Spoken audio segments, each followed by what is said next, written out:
muri uwo mwakeye karibu kuri ukuri kwanone podcast episode 21.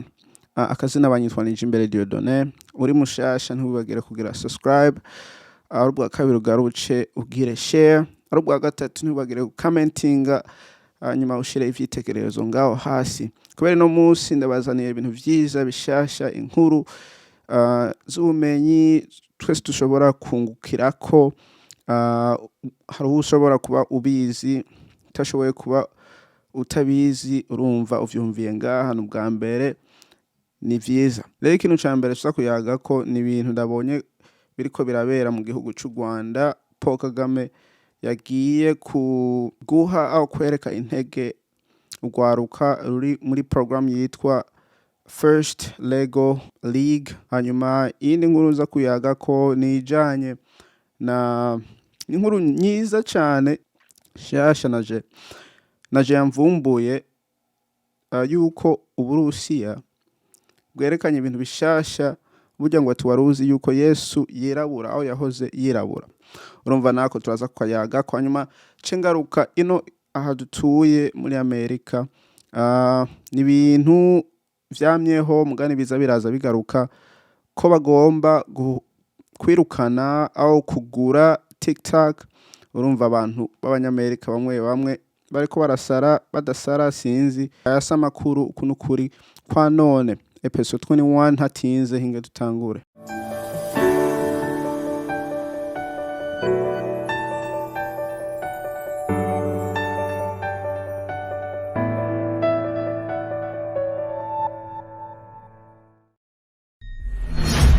Rero ndibaza benshi ngira baramaze kubibona, sinzi ko mwabibonye kubera jewe ndaza ndirabira utuntu two hirya na hariya tungurana ubwenge, aho dufasha umuntu kumenya ni gutahura ibiko biraba kwino si turiko mu mpande zitandukanye. Rero ndako ndirabira ca mbona aka video ngenda gakine. Your Excellency, Madam First Lady, thank you so much for blessing us with your time at this First Lego League second edition final. I am Brian Shema, together with Tracy Agasaro, and it is our honor to be the MCs today. And this is the robot field. So this is where the robots compete. Sort of like a football field, this is their game field. Each student has these kits that have been given to the schools, and they've been building these past 6 months these different robots any way they'd like. They have 2.5 minutes to try to score as many points on this field. And so they've been programming it. This is one team, this is another team over here. As you can see, they're changing their attachments in the corners. They pick them up and they put it down. So this one's going to the sound mixer. They got some and they brought it down. Take a look over here.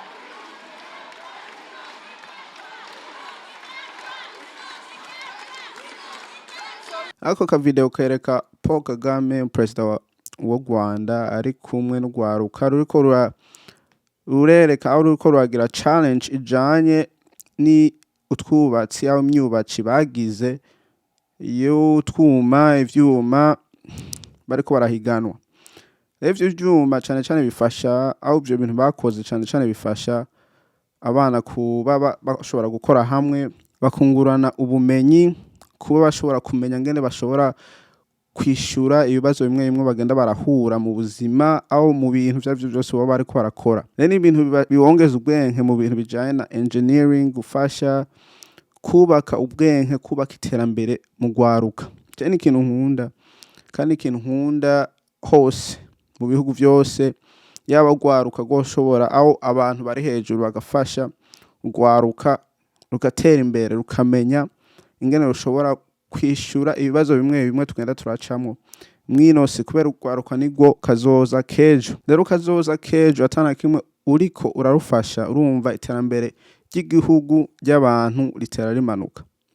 Je ndakunda Burundi, ubwo nyene ntibagiye use kugenda kuri U.K.P Burundi.com uri umurundi ari mu mahanga hariho hose wiguriye ka hat ka +257 wamamaze igihugu cacu. Rero dusubiye kwi topic First Lego League iri mu Rwanda yo gufasha urwaruka, gushira urwaruka hamwe, guteza imbere, gukora utwuma, tukora utuntu tugira ni kugira abana batera imbere mu bwenge, batera imbere muri kazoza kabo, bashobore kubaka ivyumviro, bashobora kumenya ngene bashobora kwishura ivyumviro bimwe bimwe bagenda baraca mu ivyo bintu baba bariko barakora, na cane cane niyo bakura ingene bazokwifata mu bintu bimwe bimwe, ibibazo bimwe bimwe bizoba biri mu ico gihugu barimwo.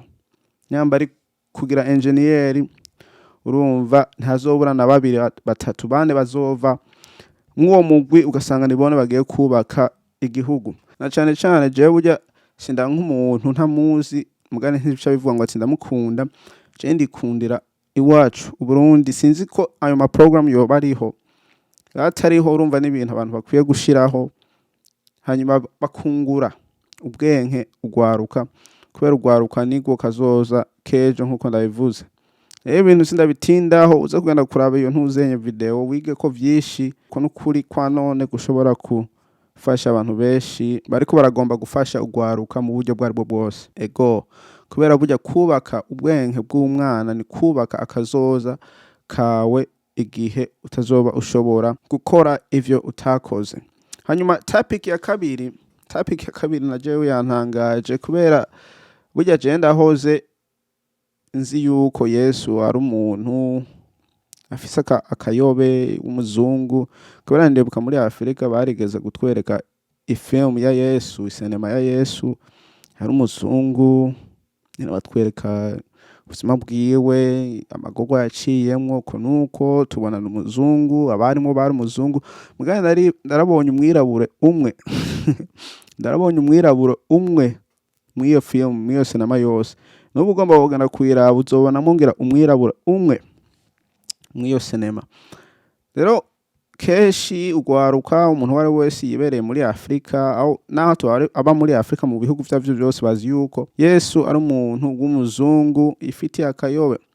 Mugani ubwiye uraraba, ubwiye urasoma Bibiliya birerekana yuko Yesu atari umuntu w'umuzungu, ahubwo n'umuntu aba muri Middle East w'umunwari. Mugani keshi na keshi iyo picha ntayo tuzi.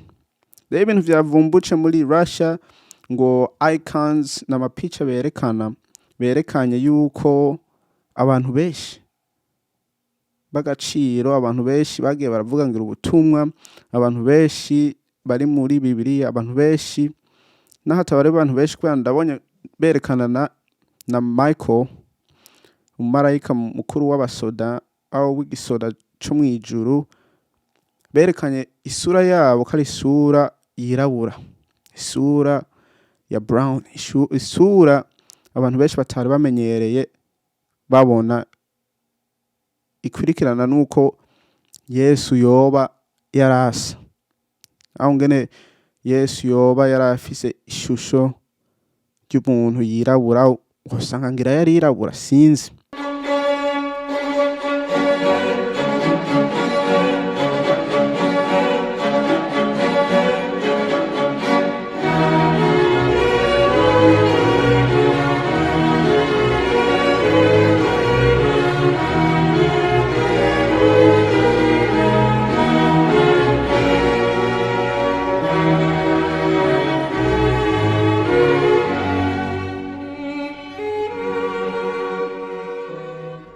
Have you ever seen or heard of biblical icons where Jesus or the Virgin Mary have dark skin, or even Abraham or King David? Then look beyond Europe. Russia has opened its vaults to reveal biblical icons featuring darker-skinned figures. In case this is making you wonder if Russia has its own twist on biblical figures, the answer is a no. This is not the case at all. This is, a matter of fact, as real as the untouched horizon of time. Ivyo nawe urashobora kugenda kubikurikirana, ndaza gushira link ngaho, hanyuma ugenda kuraba iyo video, ugire research yawe utahure. Burya Yesu yoba yari yirabura, Yesu yoba yari umuzungu, ni kubera iki ibintu bije mwaka kanya mwiki gihe, ni iyihe mpamvu? Je nakunda kwibaza utubazo, ni kubera iki Uburusiya Putin yagize ibi bintu, yerekanye ibi bintu, aya mapicha bayasohoye, ama icons. Mugani bose ingene bariko barabivuga, bavuga ko ama icons ubwo amacana amwe abantu bamwe nibone bagenda baravuga ako kantu ko Yesu yahoze yirabura kubera ayo mapicha. Rero sinzi ko Yesu yahora yirabura, mugani nivyo je ntavyo ndoraba cyane kubera burya impwemu yanje n'iya Yesu ndibaza byose birasa. Rero umuntu wari wese nyambara umuntu asenga ntiyokurikira igikoba ahubwo yokurikira impwemu. Yokurikira impwemu ntiyokurikira igikoba. Ntuzokurikira umuntu ngo kubera ngo asa nuko wewe usa ameze nkuko wewe umeze oya. Kurikirana ico uri kurarondera mu buzima bwawe. Nyambara umuzungu, nyambara umwirabure, nyambara umuki, we kurikirana mpwemu, kurikirana ubumenyi bwandicwe. Hanyuma uzobeho uko. Rero sinzi ko Yesu yoba yirabura, nyamba yirabura. Wewe wibaza wagomba ko yirabura, niwandike ngaho muri comment ushire vyitekerezo ngaho hanyuma tubiyageko. Burusiya bwerekanye yuko Yesu yahoze yirabura, aho amapicha yo ma icons aho bayavanye hose aho bari bayabice. Bayaseruye bayerekanye abantu mw'iki gihe barafise impamvu sinzi ko Yesu yahoze yirabura. Burya nyene Yesu yahoze yirabura sinzi nimwandike ngaho. Aho Yesu numwirabura sinzi nimwandike ngaho muri comment. Hanyuma i topic ya nyuma ni topic ntaza gutindako. Ni topic iri igezweho mw'iki gihe abantu benshi bariko barabiyaga ko cyane ino muri leta ya leta zunze ubumwe za Amerika ni kintu bariko bararaba yuko bokata i social media au iki kibuga citwa TikTok. Rero ico kibuga bagomba kugata kubera gifishwe au kiri mu minwe y'umuntu au y'abantu au y'ikampani iri muri China mu Bushinwa. On Wednesday, the House of Representatives passed a bill that could ban TikTok in the United States if the popular app does not separate from its Chinese parent company, ByteDance. The vote was bipartisan and overwhelming, even after TikTok lobbied aggressively against the bill and summoned its millions of viewers to speak out against it. So with cross-currents of national security, the mental health of young Americans, and even presidential politics, what is the future of TikTok? Rero Amerika n'Ubushinwa ni bihugu bitabonana neza, bitagenderana neza kubera burya bibaza ngo Ubushinwa burakunda kuza buraraba ngene Amerika yifashe aho ngene iri kwiragenda hanyuma kugira nabo bashobore kuigenza uko bone bagomba ko igendwa. Rero umva kubera ivyo baragize ama voting baratoye benshi bavuga ngo ati ni kuyikuraho aho hagire umunyamerika ayigura. Nubundi ingorane ni yindi nyene kubera je ndiko ndaraba amashusho miriya menshi nayo kutumanuza nayo kutugirane gutucirira hasi ubwenke uko nuko bivana mugani nawe urashobora kuba ufise shompisho miriya ukayikuramwo ibintu ushobora ubumenyi au bishobora kugutunza uko nuko. Rero ntureke ngo ati ishusho miriya zigukoreshe aho naho nizonguruka bumenyi zigukoreshe oya ahubwo zikoresha. Cyo gituma benshi usanga bafise ama account nk'ama YouTube ama Instagram ama Facebook ivyo byose n'ibintu ushobora gukoresha kugira bigufashe mu buzima. Rero ntuzoreka amashusho miriya gukoresha ahubwo yakoresha. Rero bone bagomba kuyivanaho bayifute burundu kugira abanyamerika bazosubire kwikoresha. Shinzi kari ibintu bibi yaho vyiza ni wandike ngaho muri comment cyaba bikuye ko urumva ndabibona nk'ibisanzwe kubera n'ubundi ndagomba nyene kuifuta kubera TikTok ndibaza nta na kimwe imariye mu buzima atari YouTube niyo nimariye akantu ushobora gutanga message ushobora kuvana message uyivanye nyene kwiki kibuga. Rero TikTok nyamba bagomba kwikuraho sinzi ngene wewe uza kuvyifatamwo sinzi kuzorira kuzoshafura ni wandike ngaho muri comment hanyuma tubiyageko tuguhoze. Rero aka video karako ntibibagire kugira share, like, subscribe, comment down below hanyuma tuzosubira kubonana niyo twabonana. Peace.